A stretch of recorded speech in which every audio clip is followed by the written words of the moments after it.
Do you ever feel like you're just gassing out on your runs, your legs are turning to jelly, and your heart rate is through the roof?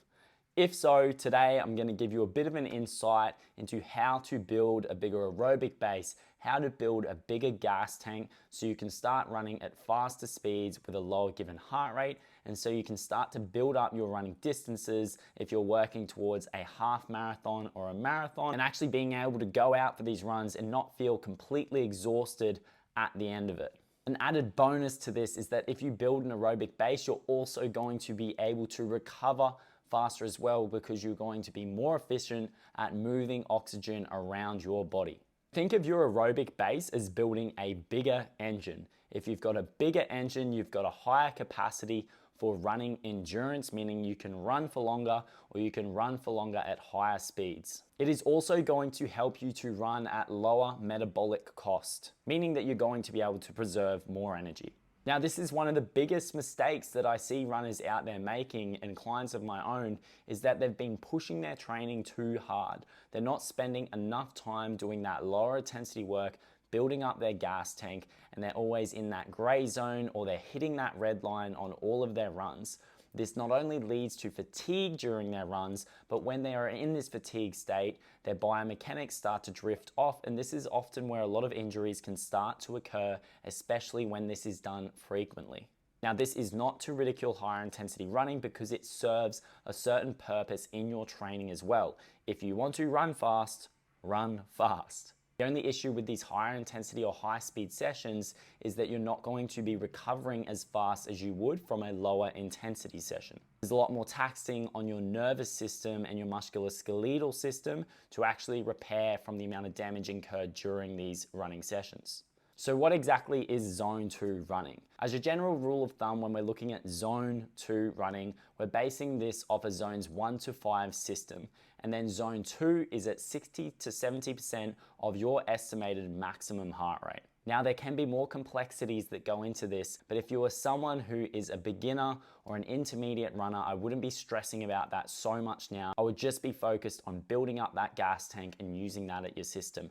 However, if you wanted to go invest in some VO2 max or lactate threshold testing, you could look at that and use those as your systems for gauging the intensity of your running as well. Now, to disregard any percentage of heart rate, we can even look at zone 2 as being a conversational pace. So you should be able to maintain a reasonably good conversation with someone running at this pace. Now, the good thing is that once you start doing this longer, slower running, you can start to sustain it more in a training routine. This gives you more time on your feet, given that you're still going to have to build this up over time so you don't run into injuries, but you get more practice of the skill of running when you're not in a super fatigued state, which is going to help you to become a better runner. So if you're getting into running, or you've only got 1 to 2 years of experience, you may only be able to handle 1 to 2, maybe 3 easier runs in the week, but you're going to be able to handle more of them once you're doing them properly, as opposed to doing these hard runs where you're just sending it above your threshold and getting into that red zone a lot of the time. If you're someone with a little bit more running experience, you might be able to handle 3 to 4 of these runs. Every individual is at a different point, so I can't give you specific advice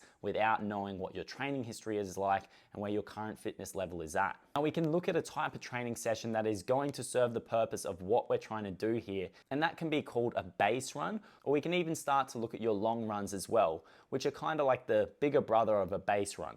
So with a base run, we're focused on working on your aerobic base. So let's say we're doing some zone 2 running. You might do this for 60 to 90 minutes. However, it is also fine to start these runs at 30 or 45 minutes and slowly build it up over time. What we're looking for here is no greater than 10% of an increase in running volume each week, and regularly including deloads, either proactively, meaning you plan for it, or reactively, meaning you listen to your body and you take the deload once you feel like you're getting super fatigued, or maybe you're starting to get some niggles. Now, to actually increase your running volume, you can look at doing this via the actual minutes. So maybe you increase 5 minutes each week, or you could do it by the distance, whether you're increasing by 500 meters or a kilometer. Both will work well. The main thing I want you to take away from this video is that the idea is that you start to spend more time in this given heart rate zone.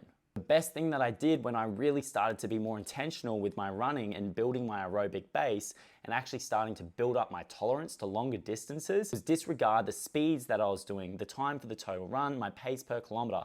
I was just focused on where my heart rate was at, where the relative perception of effort was at. So let's say I was working between a 3 to 4, maybe even a 5 out of 10. Usually I was just looking at heart rate. This was my focus. How much time could I spend in this area as opposed to looking at my watch and thinking I'm not running fast enough.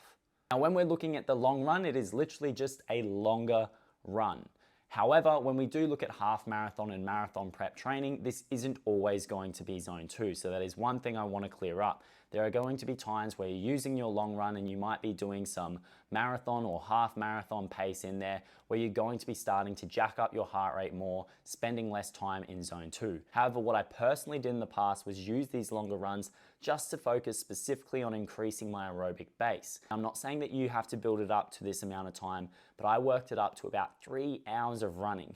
Now, a lot of people might say that is too long. However, we know there are people out there doing types of running or ultra running and trail running events where they are increasing the amount of time they are spending running. Personally, I just set a goal for myself to build up to that 3-hour period. As I knew further down the line, this is the sort of time I was going to be aiming for once I get into the marathon. So I was quite literally just seeing what it was like to run for 3 hours. So if you start to build it up over time, and you can even throw another run in, or you can build these distances or these time durations up even longer, that's the thing that's going to make these compounding effects over time. That's the thing that's going to allow you to be a more endurable runner. It's going to allow you to sustain less injuries, and it's also going to help you to maintain higher running speeds for a lower given heart rate, provided you stick with this consistently for long enough to see those results take effect. Now, another thing that I want to add that does relate to this is the type of strength training that you're doing. So let's touch on that for a brief moment.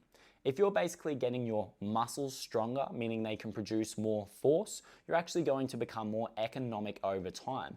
So it's going to take less energy for these muscles to keep you bounding across your run, and then the same goes for your tendons as well. Although what happens here is they actually get more efficient at absorbing and transferring forces. So what you want to look at in your strength training routine is building up strength through your calves, through your hamstrings, your glutes, and your quads as well. We could even include your hip flexors into this. Now, specifically when we look at getting the tendons more adaptive or more powerful and able to transfer forces more efficiently, we're mainly looking at the Achilles tendon. And you're going to improve this through plyometric training, whether this is extensive plyometrics, like some sort of pogos, or this is more intensive plyometrics, something like a depth jump.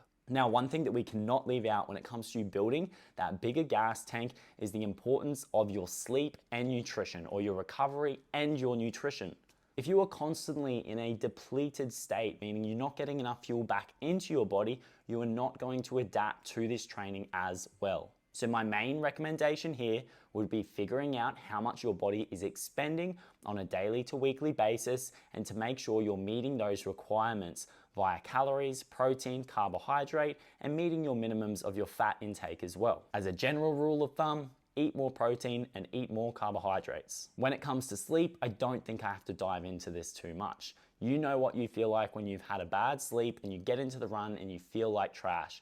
Your nervous system feels off, you feel weak, lousy, and your perception of effort of this run usually feels more like a 8 to 9 out of 10, when usually it might be a 6 to 7 or even a 5. So make sure you catch those Z's. All right, so let's just finish up with some common questions about building this aerobic base, building this gas tank through that low intensity zone 2 running. A common question might be, why am I not improving? Now, whilst this could be affected by multiple factors, a lot of the time this comes with the intention of each run and the execution.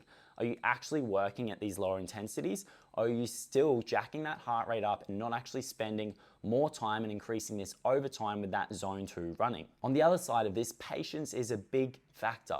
I honestly did not see the payoff for a good 4 to 5 months from this actual training for the effects to take place. So you need to look at this as the long haul. Some of my clients experience the results a little bit quicker, some tend to take a little bit longer like I did. Just be patient and know that this is going to compound and pay off in the long run. Now, here's 2 easy ways to measure if you are in zone 2. So if you can get an estimate of what your maximum heart rate would be, the easy equation is 220 minus your age. The other easier way to do it is just to see if you can actually have a conversation whilst you're running or whilst you're jogging. Now, the final thing that I want to touch on that point is that some of you guys are not going to be able to run with a low enough heart rate because you haven't got that level of aerobic base yet. You're not an economic runner yet, and your heart rate is just going to jack up no matter how slow you run. And this is where you could use something like walk running intervals, where you work on increasing that heart rate, not above or sticking out of the zone 2, and then walking to bring it back down. Personally, I think I would find this very frustrating. So I'm not gonna recommend that straight away for you. Another thing I do with some clients is recommend some cross training. Typically, getting someone on the stationary bike is going to allow them to exercise for a longer duration of time with a lower given heart rate.